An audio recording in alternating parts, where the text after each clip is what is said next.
This is the Hidden Killers Podcast with Tony Bruschi and continuing coverage of the case against Bryan Kohberger. Ever a guy obsessed with murder? Bryan Kohberger was surprisingly bad at getting away with one. And yet, he left almost no trace. That's a contradiction that continues to haunt this case. A scene soaked in blood, multiple victims, DNA everywhere, and yet nothing traceable to Kohberger. No blood on his clothes, none in his car, nothing in his apartment, just a knife sheath with his DNA on the snap. And even that felt like an afterthought.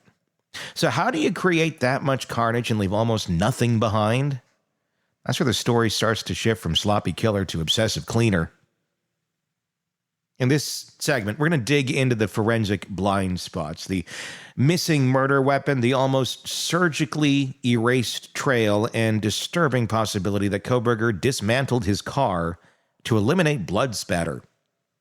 But it doesn't stop at the cleanup.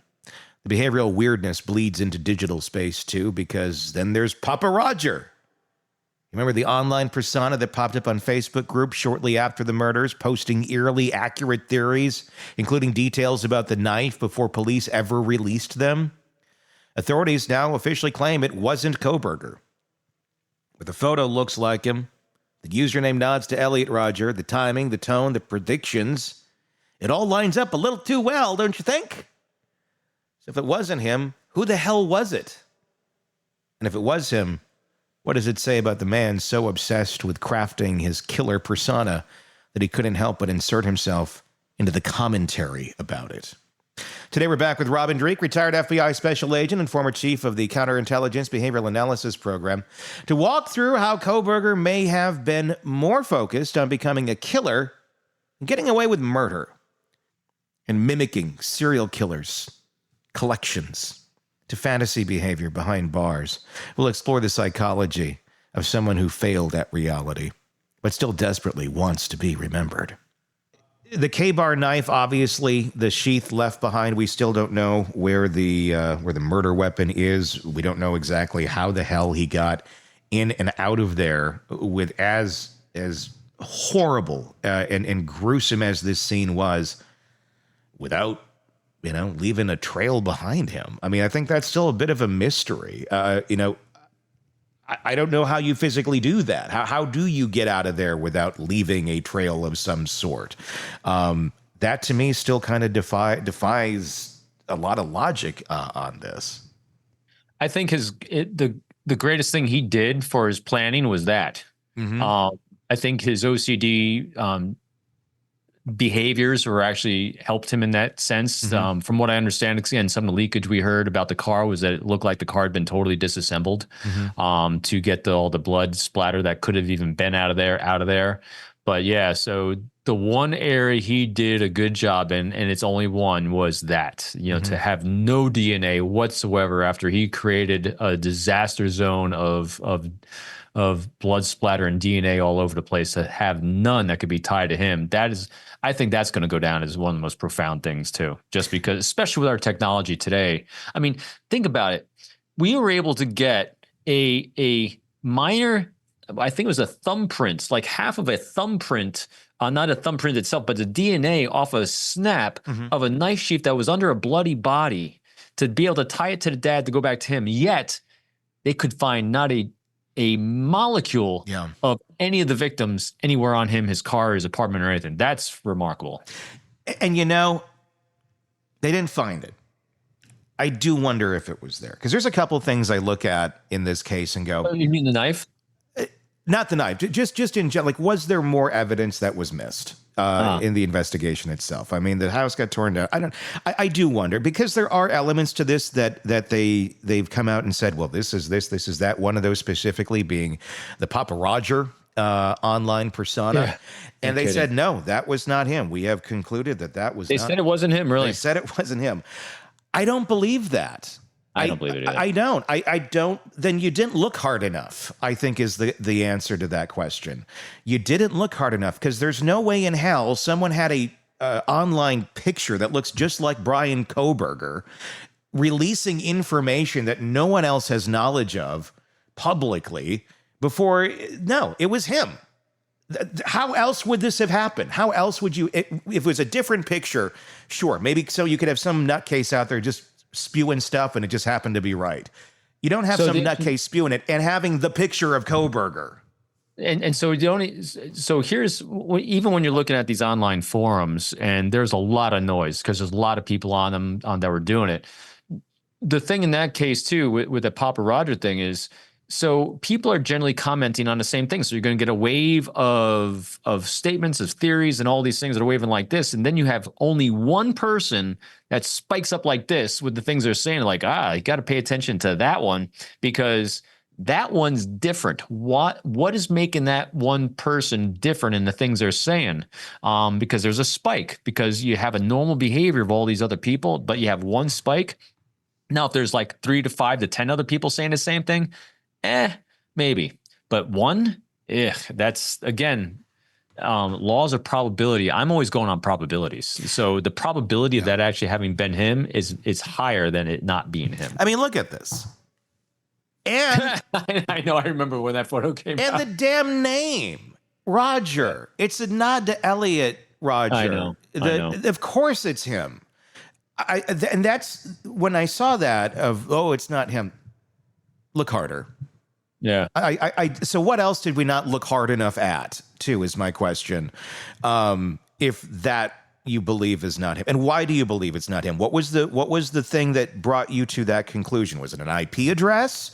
Was it, can you definitively tell me who it was then? Or can they definitively say off the record, we know it was this person? I mean, I don't buy that one. I know Coffin Daffer posted about it because she was big on it. She was probably the biggest person on it forever. And I'm actually talking to her this afternoon. I'm curious to get her thoughts. But she had tweeted about it saying, okay, it wasn't him. I was wrong. I don't think she was wrong. I just... Again, let's just look at data. Yeah. Let's look at the data points. It was Papa... what the hell's the name again? Roger. Papa Roger from what I understand, he was the only one that came out with these theories about the knife and all these things and started out of everyone and started steering people away when they were talking about the Elantra things that were like solid of like how to find him. No, that's a red herring. He steered people. But it's one person. See, that's when you got a spike. It's one person.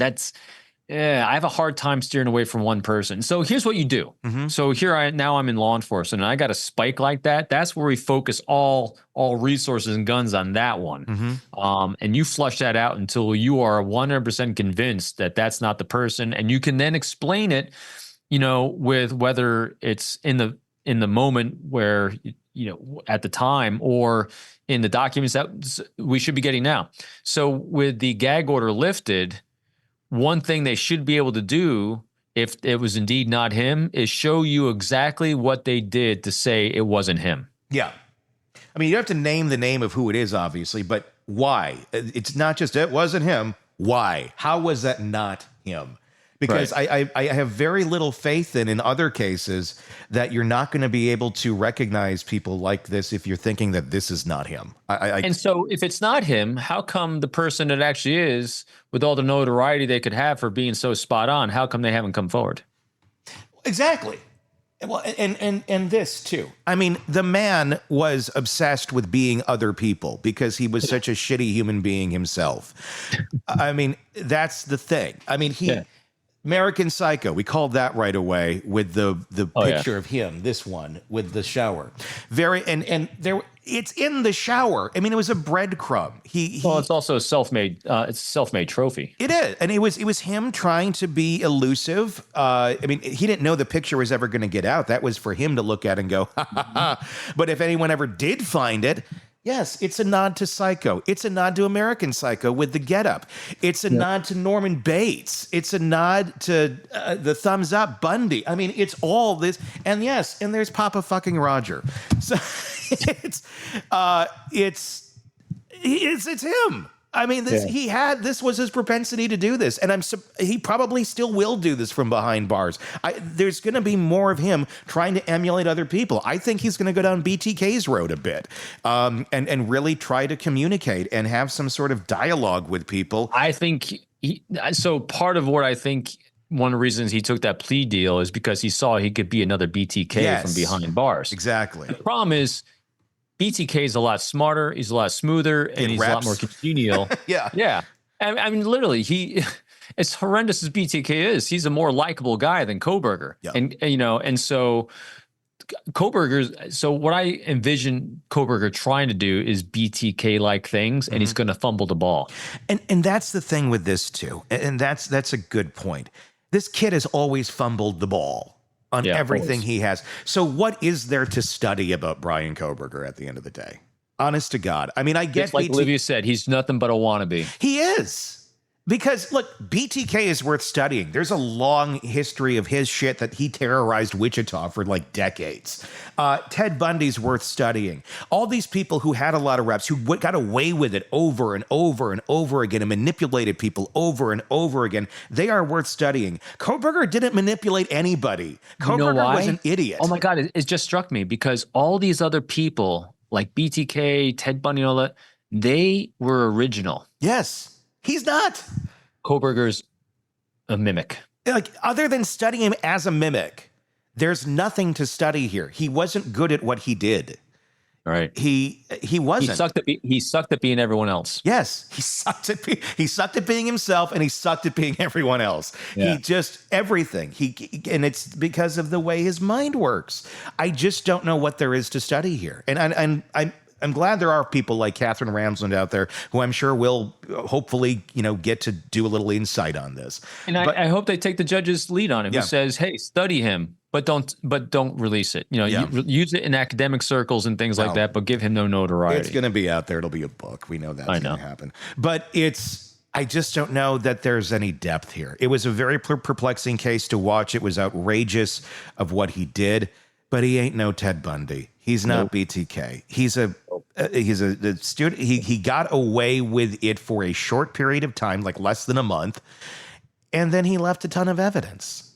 Failed wannabe. Yeah, I mean, because it wasn't just the knife sheath and the DNA as being the linchpin. We're learning now there's a lot of other stuff that they were going to bring out. The car had him nailed really good. Yeah. The cell phone data had him nailed really good. I mean, because again, he operated in such a stovepipe for someone that we're theorizing was planning on murdering people for such a long time. And we've said this before, people shouldn't, what they're failing at is they're planning the murder and how to cover their tracks of the murder. They're not learning how to cover their tracks of the planning of the murder. No, he's not this elusive enigma that I think. He's not smart. No, he's not. He's blinders completely. And that's what his biggest downfall is. He had dumb luck about cleaning up his mess of blood. Mm-hmm. He was good at that. His OCD served him well there. And that's the only thing he did good. Yeah. He screwed up throwing his trash away. He screwed up. His alibi.